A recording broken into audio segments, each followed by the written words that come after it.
तो आज हम लोग कॉम्पाउंड एक्सपेरिमेंट के कुछ और इंपॉर्टेंट क्वेश्चन सॉल्व करने वाले हैं। तो फिफ्थ क्वेश्चन में हमें बोला गया है if a day is dry then the conditional probability that the following day is dry is p. अगर किसी दिन बारिश नहीं होता तो उसके बाद वाले दिन बारिश नहीं होने का कंडीशनल प्रोबेबिलिटी हमें गिवन है p. If a day is wet the conditional probability that the following day is dry is p dash. अगर किसी दिन बारिश होता है तो उसके बाद वाले दिन बारिश नहीं होने का कंडीशनल प्रोबेबिलिटी गिवन है P dash. If un is the probability that the nth day will be dry, then prove that un minus p dash into un minus 1 minus p dash is equals to 0 where n is greater than equals to 0। अगर nth day में बारिश नहीं होने का probability un given हो तो हमें ए वाला इक्वेशन शो करना है। अभी क्वेश्चन के सेकेंड पार्ट में हमें बोला गया है if the first day is CO to be dry. अगर p का वैल्यू 3/4 एंड p डेज का वैल्यू 1/4 है तो हमें un का वैल्यू फाइंड करना है। तो सॉल्यूशन में हम सबसे पहले बोल सकते हैं late A1, A2 and X be the events, ये तीनों हमारे पास इवेंट्स है जो डिनोट करते हैं डिनोट्स दी फॉलोइंग स्टेटमेंट्स। ठीक है, यहाँ पर A1 इवेंट डिनोट करता है दी n-1th day is dry. nth-1 day के ड्राई होने को A1 इवेंट डिनोट करता है। ओके, A2 इवेंट डिनोट करता है n-1th डे इज वेट इस वाले इवेंट को। ठीक है, n-1th डे में बारिश होने के इवेंट को A2 इवेंट डिनोट करता है एंड X इवेंट डिनोट करता है nth डे में बारिश नहीं होने के पॉसिबिलिटी को। nth डे इज ड्राई इस वाले पॉसिबिलिटी को। ओके, देन हम बोल सकते हैं then probability of x nth day dry होने का probability will be equals to हमें मिलेगा un। Probability of A1 n-1th day dry होने का प्रोबेबिलिटी हमें मिलेगा equals to un-1 and probability of A2 मतलब कि n-1th डे वेट होने का हमें प्रोबेबिलिटी मिलेगा 1 माइनस un-1। ठीक है, un-1th डे ड्राई होने का प्रोबेबिलिटी है un-1 तो ओ वाला डे वेट होने का प्रोबेबिलिटी होगा 1 माइनस un-1। ओके, ऑल्सो हमें पता है by the given conditional probability the given conditional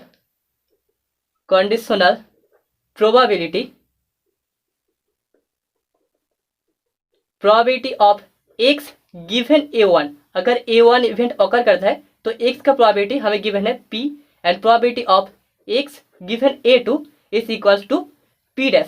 अगर कोई एक दिन ड्राई होता है तो nth डे ड्राई होने का प्रोबेबिलिटी है p एंड कोई एक दिन अगर वेट होता है तो nth वाला डे ड्राई होने का प्रोबेबिलिटी है p डैश। ओके, तो यहाँ से हम कंडीशनल प्रोबेबिलिटी के फॉर्मूला से probability of x equals to लिख सकते हैं probability of A1 into probability of x given A1 plus probability of A2 into probability of x given A2। यहाँ पर अभी हमें वैल्यूज पुट करना है। प्रोबेबिलिटी ऑफ x का वैल्यू है un that is equals to probability of A1 is equals to हमारे पास है un-1 into probability of x given A1 इसका वैल्यू है p plus probability of A2 का वैल्यू हमें गिवन है 1 minus un-1 and probability of x given E2 is p dash.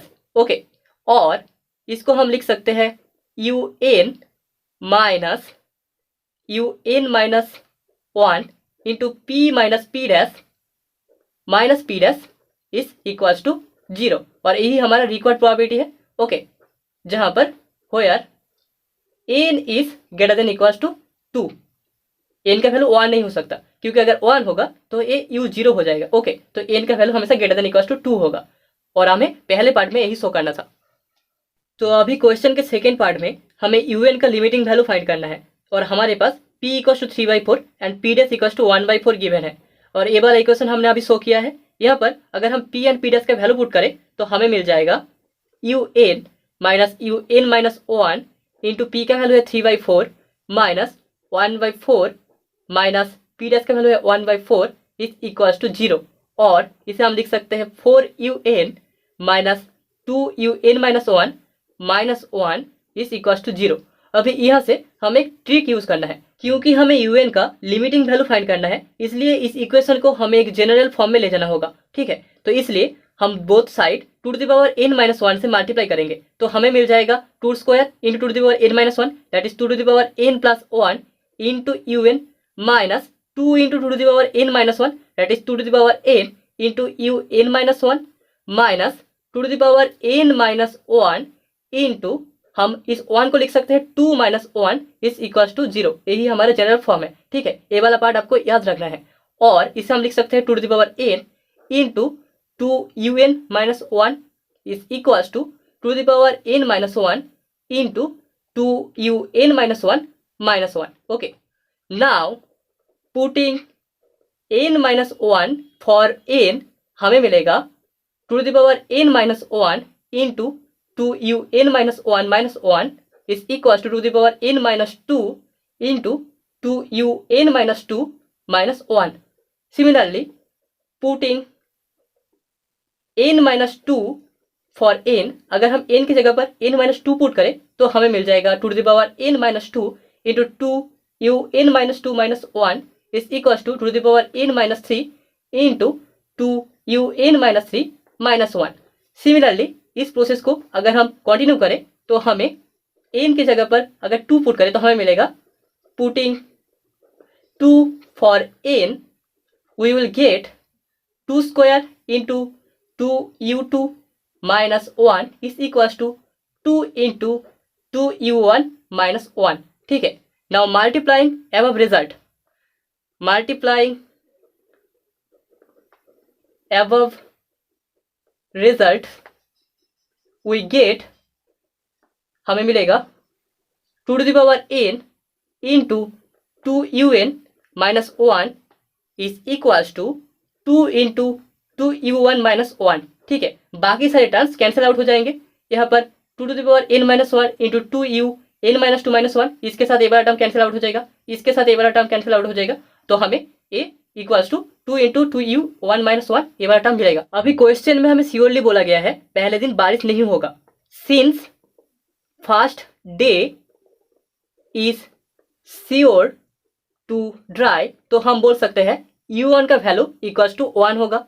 So therefore हमें इस वाले इक्वेशन से मिल जाएगा 2 to the power n into 2un minus one equals to 2 into 2u1 का value 1 है minus one, that is equals to 2। Okay, और इसको हम लिख सकते हैं 2un minus one is equals to 1 by 2 to the power n minus one, और 2un is equals to 1 by 2 to the power n minus one plus one, और हमें un का वैल्यू मिल जाएगा un is equals to 1 by 2 to the power n plus half. अभी अगर हम limit consider कर ले सो हम लिख सकते हैं limit n tending to infinity un is equals to half, क्योंकि यहाँ पर 1 by 2 to the power n limit n tending to infinity पर 0 हो जाएगा। Since limit n tending to infinity पर 1 by 2 to the power n equals to 0 होता है, मतलब कि un का जो लिमिटिंग वैल्यू होगा वो हाफ होगा, और यही हमारा रिकॉर्ड आंसर है। Hence the result.